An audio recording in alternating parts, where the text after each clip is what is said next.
بسم الله الرحمن الرحيم. الحمد لله رب العالمين، والصلاة والسلام على رسوله الأمين محمد وآله وصحبه أجمعين. أما بعد، ikiwa ni usiku wa tarehe 12 mwezi wa Jumada al-Akhirah mwaka wa 1447, katika darasa ya tafsir al-Imam al-Kathir rahimahullah ta'ala, tuendelea na tafsiri ya suratul Maida na tulifikia jazakallahu khair aya 45, na leo biidhnillah ta'ala tutaizungumzia aya hii peke yake.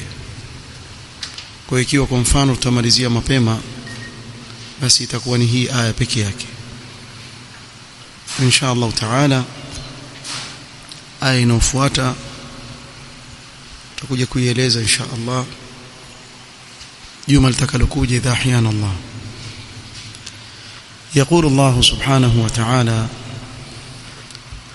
وكتبنا عليهم فيها أن النفس بالنفس والعين بالعين والأنف بالأنف والأذن بالأذن والسن بالسن والجروح قصاص، فمن تصدق به فهو كفارة له، ومن لم يحكم بما أنزل الله فأولئك هم الظالمون. hii aya tukufu ni aya inayozungumzia hukumu iliyofaradhishwa katika Taurat, na kadhalika ndiyo hukumu katika sheria yetu iliyoteremshwa kwa Mtume Muhammad sallallahu alayhi wasallam. Ni sheria ambayo kila mwenye akili timamu hawezi kuikanusha na kuikataa. Hata kufar leo, ila hii hukumu waifahamu, kuwa jicho kwa jicho, na kila mwenye akili aona ule uadilifu ulioko ndani yake. Allah subhanahu wa ta'ala sema: وكتبنا عليهم أي وفرضنا على اليهود في التوراة. كتبنا أي فرضنا، تومي وفرضشيا ما يهودي كتك توراة، كما كتك آية كتب عليكم الصيام، فرض عليكم الصيام. وكتبنا عليهم فيها أن النفس بالنفس والعين بالعين والأنف بالأنف والأذن بالأذن والسن بالسن والجروح قصاص، أي أن من قتل نفسا متعمدا بغير حق قتل بها. من يكويوا نفسي بلا حق kwa kukusudia, na yeye atauawa. Ikiwa umeua, na hukumu yako wewe pia, serikali ya Kiislamu itakuhukumia wewe pia kifo kwa umemuua mwenzako, umempokonya haki ya kuishi ndugu yako Muislamu, na wewe pia haki kama hiyo utaikosa. ومن قلع عينا متعمدا قلعت عينه والعين بالعين، na mwenye kumchomoa jicho mwenzake kamngoa jicho kwa njia yoyote ile kwa kukusudia. Hapa tuzungumzii khata. Sema kwa mfano alikuwa yafanya shughuli fulani, mtu yupita ikatokea, la, amekusudia sio kungoa jicho la mwenzake, na yeye pia jicho lake litangolewa kama alivyomfanya mwenzake. ومن جدع أنفا متعمدا جدع أنفه، na mwenye kumkata mwenzake pua kwa kukusudia, na yeye pia pua yake atakatwa kama vile alivyomfanya mwenzake. ومن قطع أذنا متعمدا قطعت أذنه، na mwenye kumkata mwenzake sikio kwa kukusudia na yeye pia sikio lake atakatwa. Waman qala'a sinnan mutaammidan quli'at sinnuhu, na mwenye kumngoa jino mwenzake kwa kukusudia na yeye pia atangolewa jino lake. والجروح قصاص أي وكتبنا عليهم أن في الجروح يعاقب تعالى katika kikao cha leo. Basi biidhnillah tutaimaliza. يقول الإمام أبو الفداء ابن كثير رحمه الله تعالى: وهذا أيضا مما وبخت به اليهود وقرعوا عليه. katika yale ambayo Allah subhanahu wa ta'ala amewakemea mayahudi na kuwatupia lawama, mojawapo ni hili tutajwa katika hii aya: fa inna indahum fi nass at-taurati anna an-nafsa bin-nafs, kwani wao katika kitabu chao Taurat wamewekewa hukumu ya kuwa anayeiua nafsi na yeye auawe. وهم يخالفون حكم ذلك عمدا وعنادا، lakini mayahudi wao wakakhalifu hukumu hii ya Allah subhanahu wa ta'ala kwa kukusudia na kwa inadi.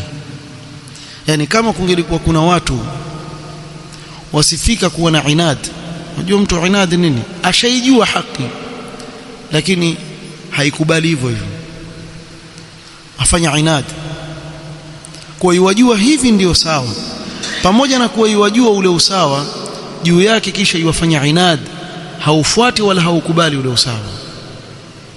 Mayahudi walisifika sana na sifa hii, mpaka leo ni watu wa inad sana, wakaidi wa kutoikubali ile haki na kuifuata. Sasa wao wakakhalifu hukumu hii, wayuqiduna النظرية من القرض ولا يقيدون القرضية من النظر. ikiwa mmoja katika Banu Quraidha ambalo ni kabila katika makabila ya Mayahudi amemuua mmoja katika kabila la Bani Nadhir, an-Nadhari ni Bani Nadhir na al-Quradhi ni Bani Quraidha. Kwa ikatokea kuwa mmoja katika Banu Quraidha amemuua mmoja katika Banu Nadhir, basi hapo wasema wayuqiduna an-nadhariya min al-Quradhi, yeye atauawa. Wala yuqiduna al-Quradhi min an-nadhari, kwa hiyo huu nadhari ni kama kabila yake imewekwa chini. Wayuqiduna an-nadhari min al-Quradhi, kwa ikiwa atamuua katika Banu Quraidha yeye atauawa, lakini katika Banu Quraidha akiua huku alipadia, hauawi. ويقيدون النظرية من القرض ولا يقيدون القرض من النظر بل يعدلون إلى الدية. وكيفيك sasa ni alipo kisasi yeye kuwa huyu sasa aliyeua ni katika Bani Quraidha, atakana na yeye utalipa dia, basi hauawi. Aneuawa ni wewe, kabila lako likija likimuua huyu wangu ndio wewe atauawa. Yani bimaana wakajiweka katika matabaka ya namna hiyo. Kama khalafu hukm at-Taurat al-mansusa indahum fi rajm az-zani al-muhsan, tumetaja kwa nyuma pia walikhalifu hukumu ya Taurat katika kumpiga mawe mzinifu ambaye ashaingia katika ndoa. Waadalu ila mastalahu alayhi min al-jald wat-tahmim wal-ishhar, wakawacha ile hukumu ya Allah ya rajm, wakaingia katika kusema kuwa pakwe mashizi ya uso, azungushwe katika masoko, yani aibishwe tu mbele za watu, basi ndio hukumu yake. Wakaibadilisha ile hukumu. ولهذا قال هناك ومن لم يحكم بما أنزل الله فأولئك هم الكافرون. أنا katika aya ile akasema فأولئك هم الكافرون. kwa nini? لأنهم جحدوا حكم الله قصدا منهم وعنادا وعمدا, kwa sababu walikanusha hukumu ya Allah kwa kukusudia na kwa inadi wakafanya kusudi kuikhalifu amri ya Allah subhanahu wa ta'ala.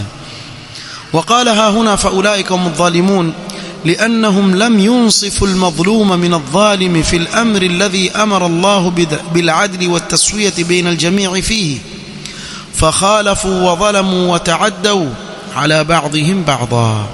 na hapa amesema faulaika humudh dhalimun. Kwa nini? Sema kwa sababu hawakufanya insaf, hawakufanya uadilifu kwa yule aliyedhulumiwa, kwa yule aliyemdhulumu katika jambo ambalo Allah ameamrisha usawa na uadilifu baina yao. Anayeua na yeye auawe. Wasema la, kabila hili akimuua huyu yeye atauawa, lakini kabila hili akiua kabila hili walipa dia, hauawi.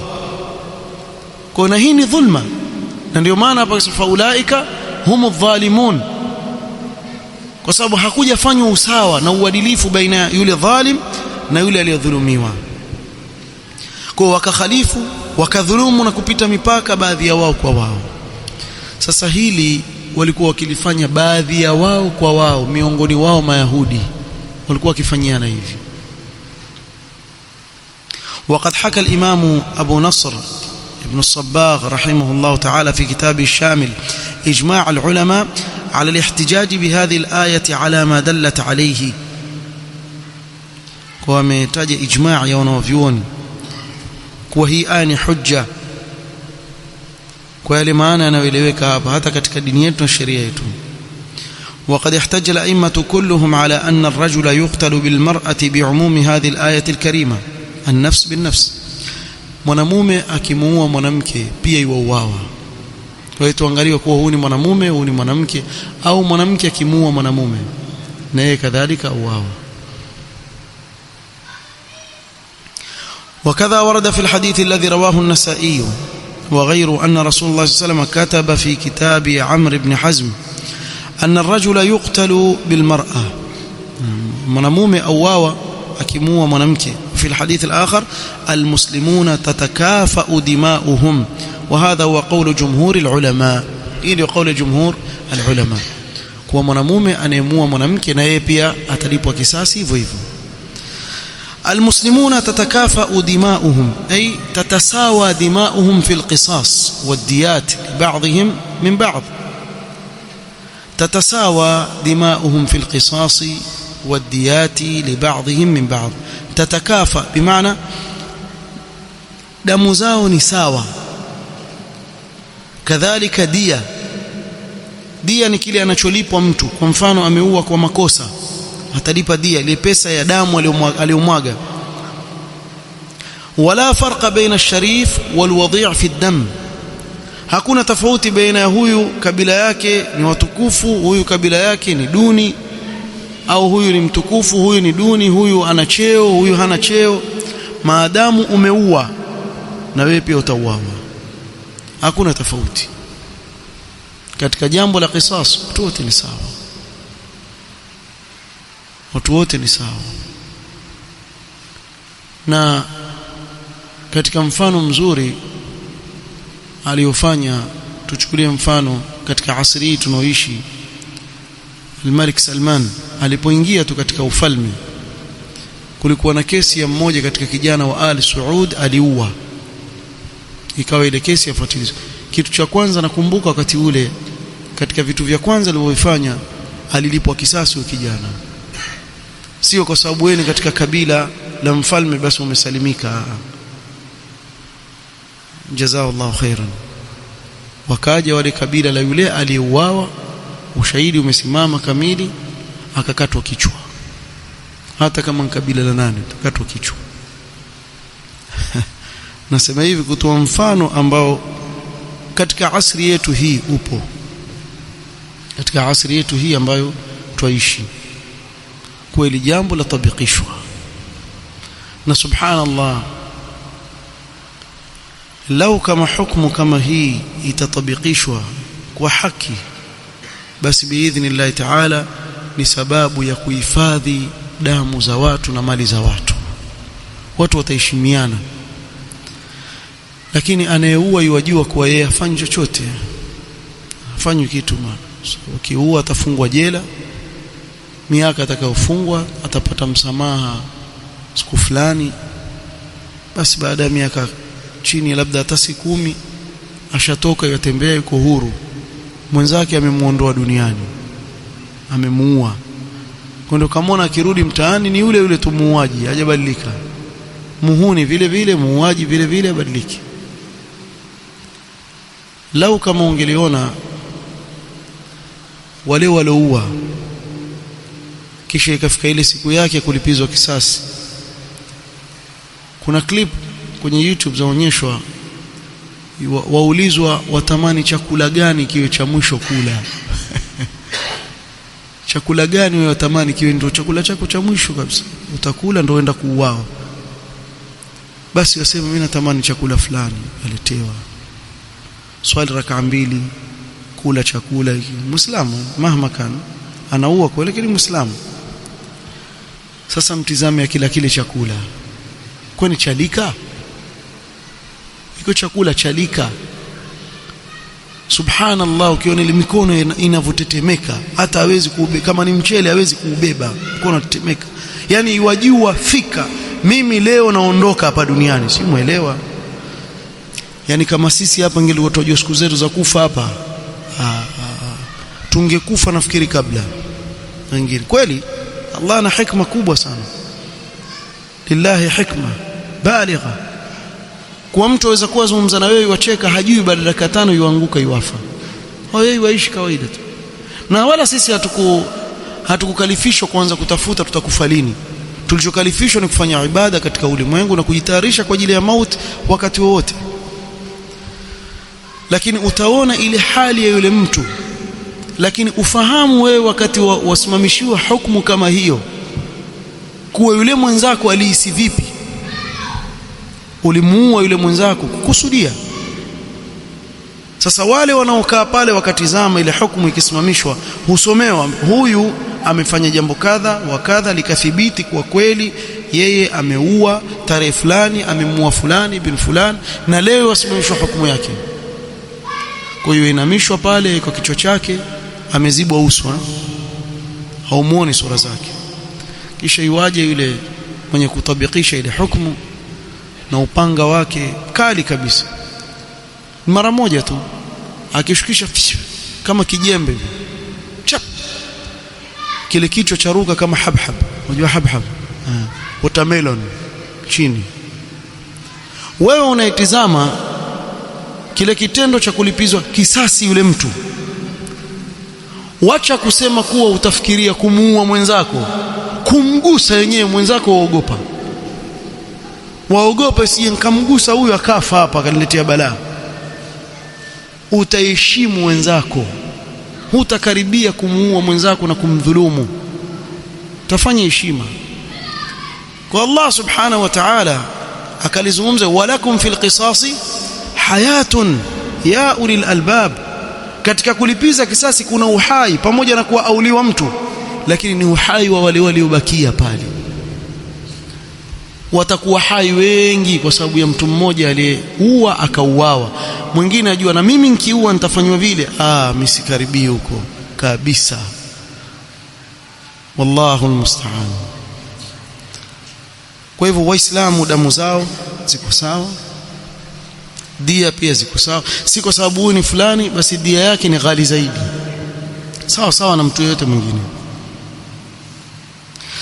ويؤيد ما قاله ابن الصباغ من الاحتجاج بهذه الآية الكريمة الحديث الثابت في ذلك كما روى الإمام أحمد عن أنس بن مالك أن الربيع عمة أنس كسرت ثنية جارية فطلبوا إلى القوم العفو فأبوا. عمتي yake Anas ibn Malik kulitokea suu tafahum baina yake na mwingine kijakazi, kampiga akamtoa jino, akaambiwa na wewe pia hukumu yako ni kufanya nini? Ungolewe jino kama ulivyomngoa mwenzako jino kwa kumpiga. Wakaenda kuomba msamaha kwa familia yule aliyengolewa jino. فأتوا رسول الله صلى الله عليه وسلم فقال القصاص. وكاجا kwa mtume صلى الله عليه وسلم, mtume sallam akasema القصاص خلاص, hukumu shafika kwa nani? Kwa hakim. kwa kiongozi ambaye ni Mtume sallallahu alaihi wasallam alipe qisas. Faqala akhuha Anas ibn an-Nadhr, Anas ibn an-Nadhr huyu dada yake Ar-Rubai' ambaye ni ammati yake Anas, kaka yake ni Anas ibn an-Nadhr na Rubai' bint an-Nadhr. Anas ibn an-Nadhr aliuawa katika vita vya Uhud. Kwa ile tukio lilikuwa ni kabla ya vita vya Uhud, na yeye ndiyo kwa ajili yake na mfano wake imeteremka aya minal mu'minina rijalun sadaqu ma ahadu Allah alayhi faminhum man qada nahbahu wa minhum man yantazir wama badalu tabdila. Anas ibn an-Nadhr hakuwahi kuhudhuria vita vya Badr. So vita vya Badr Mtume sallallahu alaihi wasallam hakutarajia vita kule mbele, kwa alitoka kwa ajili ya msafara, kwa hakuamrisha masahaba watoke, kwa alitoka kikosi cha wale watu 300 na kwa yeye hakuwepo. Aliporudi Mtume sallallahu alaihi wasallam, Anas ibn an-Nadhr akaja kwa Mtume sallallahu alaihi wasallam akamwambia, ya Rasulullah, ghibtu an awwali ghazwatin ghazawta al-mushrikin, mimi mmekosa tukio kubwa la vita vya kwanza ulivyowapiga vita washirikina. Lakini akamwambia, ya Rasulullah, la in Allahu ashhadani qital al-mushrikin, Allah akiniwezesha mimi kushuhudia vita dhidi ya washirikina, la yarayanna Allahu ma asna'u, nitamuonyesha Allah vile nitakavyofanya siku hiyo. Akaahidi kuwa mimi nitafanya jambo mtanikumbuka nyinyi, ngoja vije vita vingine. Na alikuwa na mkweli katika yale aliyozungumza. Mara vikaja vita vya Uhud. Vita vya Uhud yakatokea yaliyotokea, mpaka kukatangazwa kifo cha Mtume sallallahu alaihi wasallam wakati yuko hai. Anas bin Nadhr radhiyallahu anhu akamwambia Saad ibn Muadh, kwa mwanzo akawaangalia wale walioshuka katika mlima, akasema, ya Rabbi inni a'tadhiru ilayka mimma fa'ala haula, na waombea udhuru wale ndugu zangu kile walichokifanya, yale makosa waliofanya pale, na waombea udhuru. Wa abra'u ilayka mimma fa'ala haula, na najitenga na yale waliyofanya wale washirikina katika kuwaua waumini na yale waliyofanya. Kisha akamwangalia Saad akamwambia, ya Saad, aljannatu inni ajidu rihaha duna Uhud wa rabbil Kaaba, mimi nahisi harufu ya pepo karibu zaidi kuliko mlima wa Uhud huu. Asema Saad, famastata'tu ya Rasulullah wallahi ma sana'a, sikuweza kufanya kile kitu alichokifanya huyu bwana. Akaingia katikati ya washirikina akawapiga mapanga kwa ile hasira waliokuwa nao washirikina, namna alivyowaua, wakamchangia, wakamuua, wakamkatakata kila sehemu ya mwili wake, pua wakaitoa, masikio, macho, wakamkatakata. Katika hadithi asema, fama arafahu ahadun illa ukhtuhu bibananihi, hakuna mtu amemtambua sura yake, hakuna mtu amejua huyu ni nani isipokuwa dada yake, tena kwa vidole vyake. Amemtizama vidole akasema, huyu ni kaka yangu Anas ibn Nadhr. Na huyo ndio tumzungumzia hapa. Dada yake ambiwa atatolewa jino, atavunjwa jino, qisas. Faqala akhuha Anas ibn Nadhr, ya Rasulullah, tuksaru thaniyatu fulana, yani atangolewa jino, atavunjwa jino fulani dadangu yani. Faqala Rasulullah sallallahu alaihi wasallam, ya Anas, kitabullahi alqisas, kitabu cha Allah ndivyo kilivyotuamrisha huyu alipo kisasi. Qala faqala la walladhi ba'athaka bilhaqqi la tuksaru thaniyatu fulana, la wallahi, na apa kwa yule aliyekutumiliza kwa haki, halivunjwi jino la dada yangu hata siku moja. Mtu aweza kusema ampinga Mtume sallam. La, siku ampinga Mtume sallallahu alaihi wasallam. Hii ni qasamun ala Allah, siku Mtume sallam. Ni kama kumwambia, ya Allah, dada yangu hawezi kuvunjwa jino. Qala faradhiya alqawm fa'afu. Wakiulizwa wale waliokuwa wataka kisasi, na sisi tushamsamee dada yake, havunjwi jino, bila yeye kuambia, wala wao hawakumsikia kiapo, wao wenyewe wakaja kusema sisi tushamsamee. Wataraku alqisas, wakawacha jambo la kisasi. Faqala Rasulullah sallallahu alaihi wasallam, na hapa ndio utapata jawabu, inna min ibadillahi man law aqsama ala Allah la abarrahu. Wako katika waja wa Allah, lau kama atamwapia jambo Allah subhanahu wa ta'ala, atamfanyia jambo lake analolitaka. Na mfano wake ni Anas ibn Nadhar, kuwa amemwapia Allah subhanahu wa ta'ala kuwa hatovunjwa jino dada yangu, na Allah subhanahu wa ta'ala akamtakabalia yale anayotaka, wale wakasamehe. Wajua hamjaelewa, mwambia hivi mfano wake. Kwa mfano hakuna mvua, watu wametoka waomba mvua, hakuna mvua, na hii shatokea kwa baadhi salaf. Kasikika mmoja akisema, aqsamtu alayka ya rabbi an tunzila almatar, mimi nakuapia ewe Mola wangu iteremshe mvua. Na hapo akimaliza mvua yateremka. Allah subhanahu wa ta'ala, hawa ni watu katika daraja ya juu kabisa katika iman na wilaya kwa Allah subhanahu wa ta'ala. Nimesahau jina mmoja katika wanaovioni wa salaf, litokea tukio kama hili, wakatoka wakaswali istisqa, hakuna mvua ilionyesha. Siku moja akiwa yuaja msikitini wakati wa usiku, na zamani kulikuwa na giza, hakuna taa hizo, katika Masjid an-Nabawi, akamwona bwana mmoja yuko gizani yuwaswali, akasema hivyo, mvua ikanyesha pale pale. Na yule katika ulama alhadith akakaa, nani huyo amwapia Allah kuwa ataiteremsha mvua, na mvua ikateremka, watu wametoka kusali istisqa, mvua ikunyesha, huyo atakuwa nani huyo?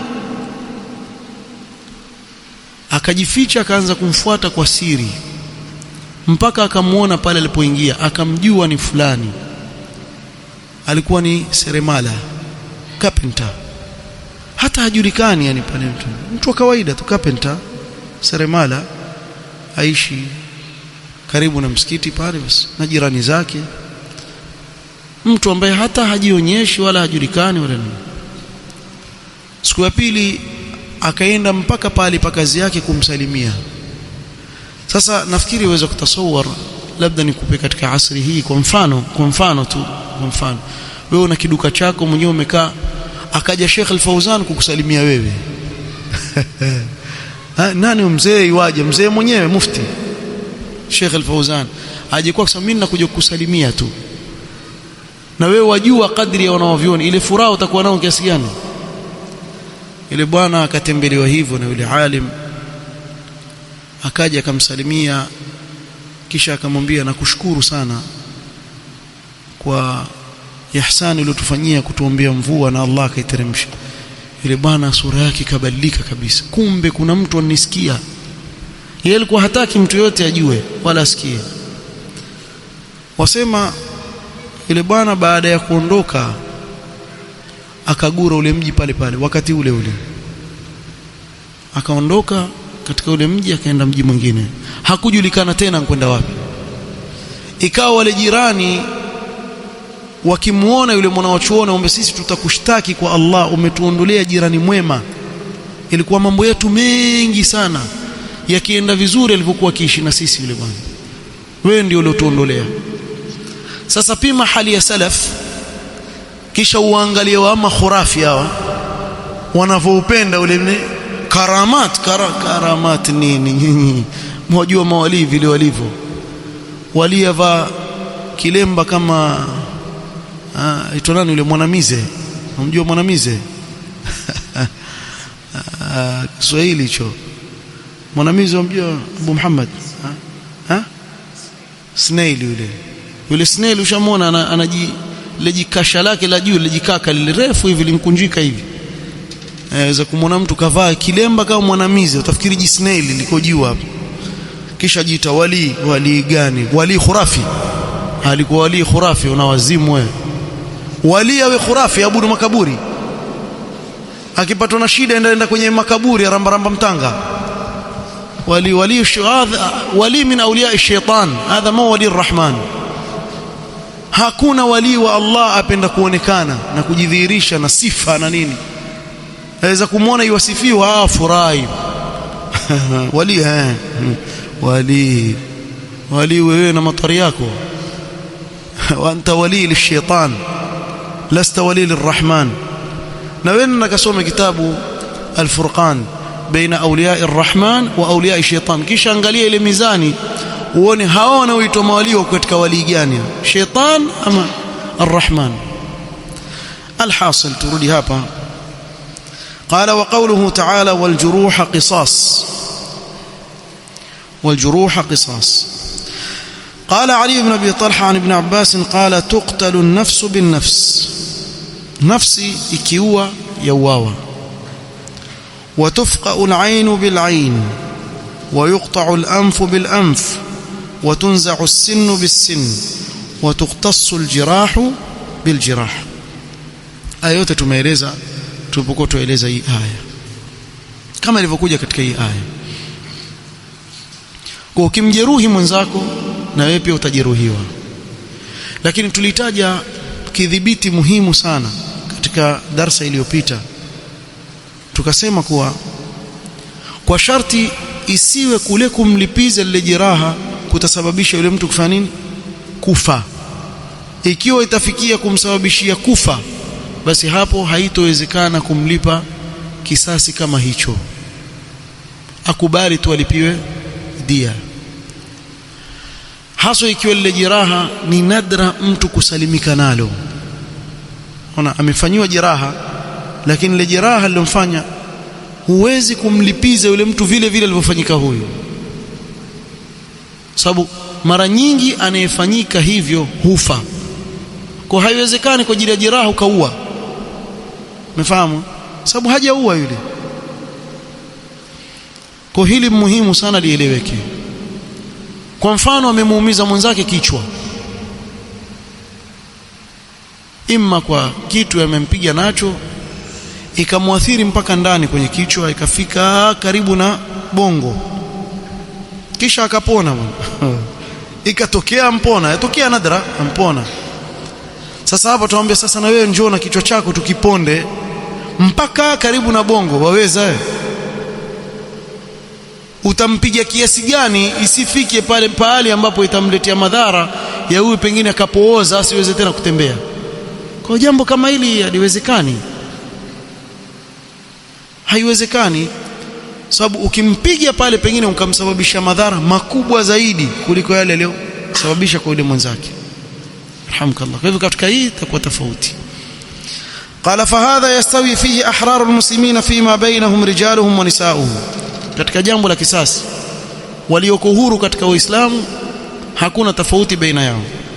Idha kana amdan fi nafsi wa maduna nafsi, ikiwa mtu amefanya kusudi katika nafsi, pua, mdomo, macho na mengineo, vile vile walipanga jicho kwa jicho, pua kwa pua.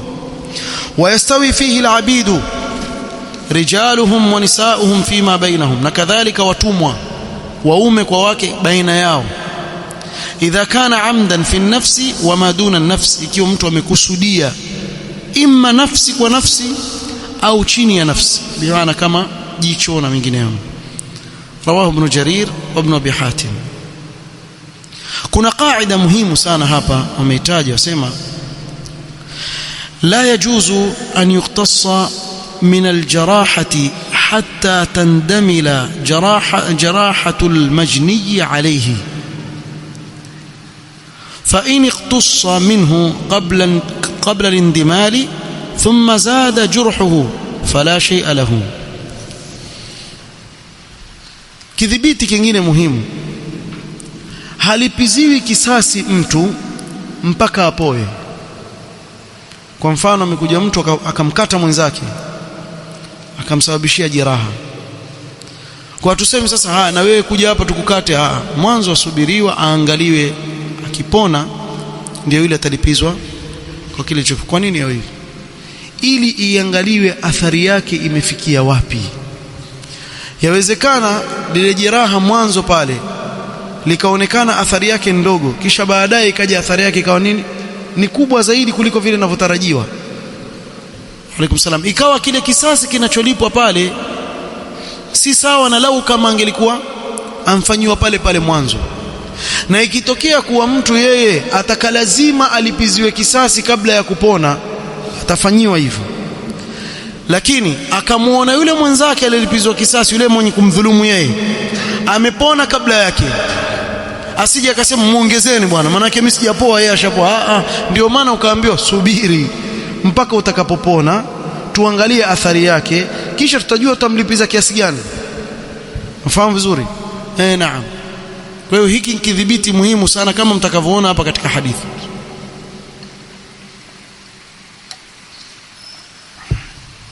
Ilitokea wakati wa Mtume sallallahu alayhi wasallam. Sema wadalilu ala dhalika ma rawahu al-Imam Ahmad an Amr bin Shu'aib an abihi an jaddihi anna rajulan ta'ana rajulan biqarnin fi rukbatihi. Qarni pembe ya mnyama ile walikuwa wakitumia wakati mwingine kutengeneza kama silaha, hasa ile silaha ambayo huwekwa mbele hivi akapigwa nayo mtu. Asa mmoja alimdunga mwenzake kwa pembe kwenye goti lake, kachukua ile pembe akampiga nayo yule bwana kwenye goti. Fajaa ila nabii sallallahu alaihi wasallam faqala aqidni, yule bwana aliyejeruhiwa akaja kwa Mtume sallallahu alaihi wasallam akamwambia, nataka unilipizie kisasi kwa huyu bwana aliyeniumiza. Faqala hatta tabraa, Mtume sallallahu alaihi wasallam akamwambia subiri mpaka upone. Thumma jaa ilayhi faqala aqidni, akaja mara ya pili, nilipizie kisasi bwana, na bado hajapona.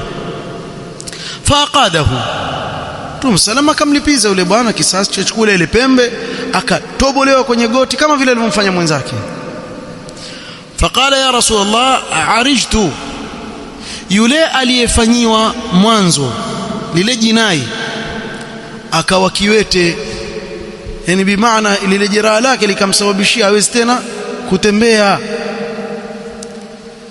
Akaja kwa Mtume sallallahu alayhi wasallam, ni kama mimi nimekuwa kiwete, yule mwenzangu yatembea, na yatakana kisasi awe kama mimi, yeye pia awe kiwete, yani guu lake asiweze tena kutembea.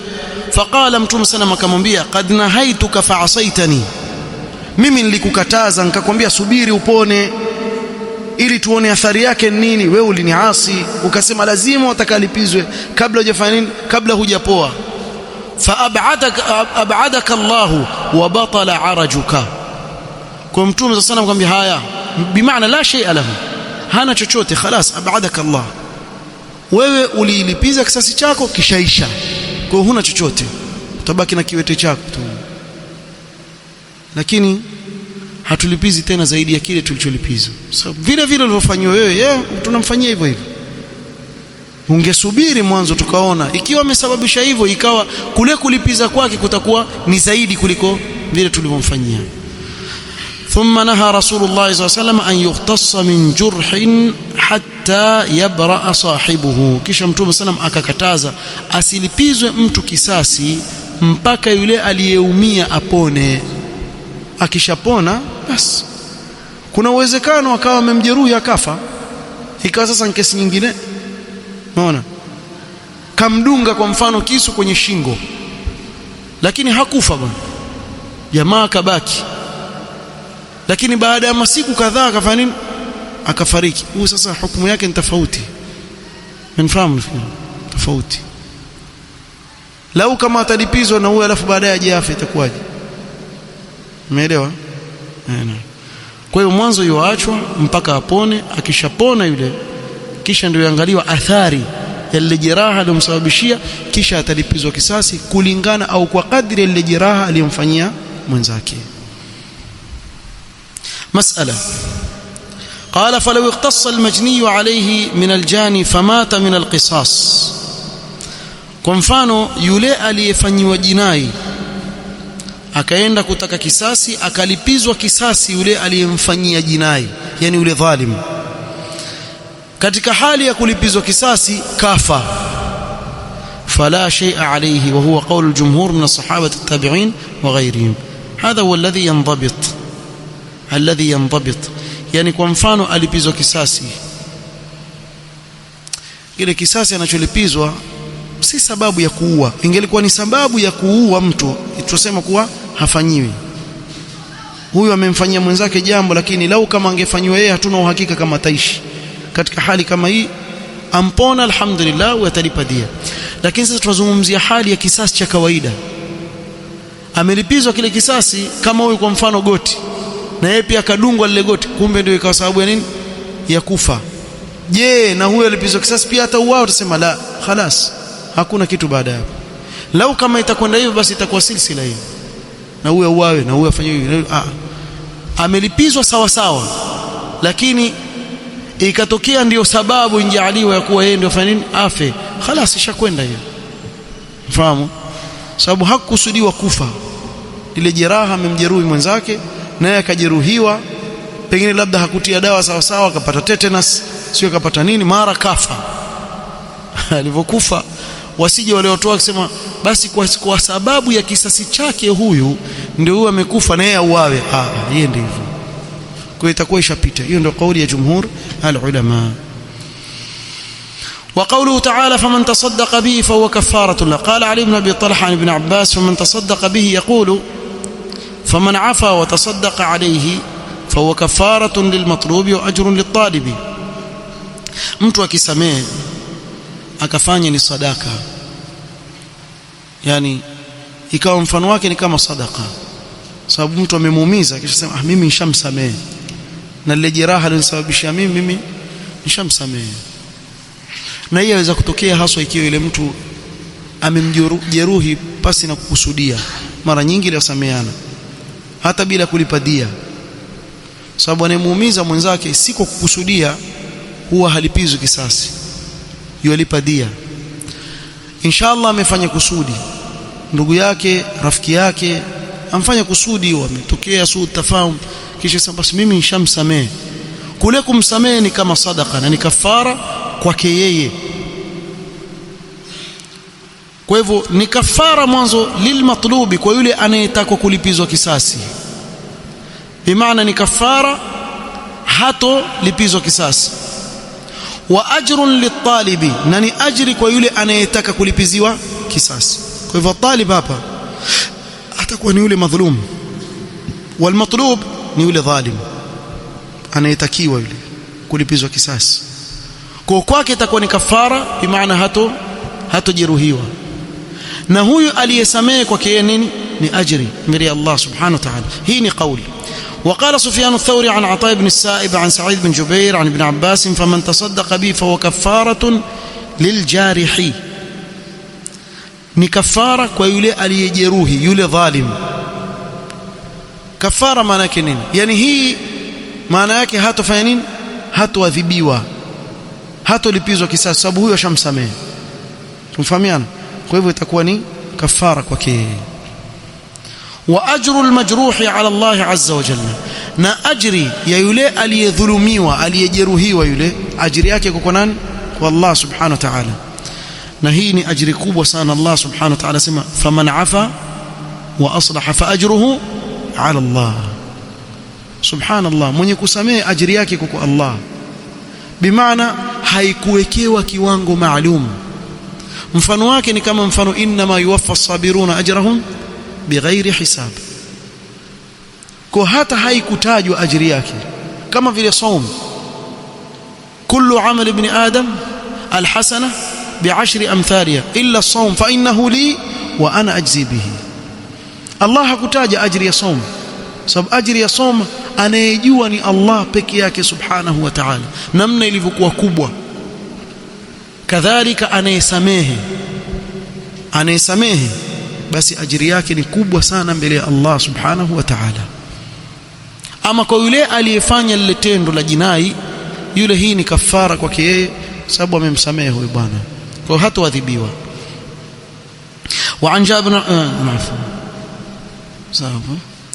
وعن جابر بن عبد الله رضي الله عنه في قول الله تعالى فمن تصدق به فهو كفارة الله قال للمجروح.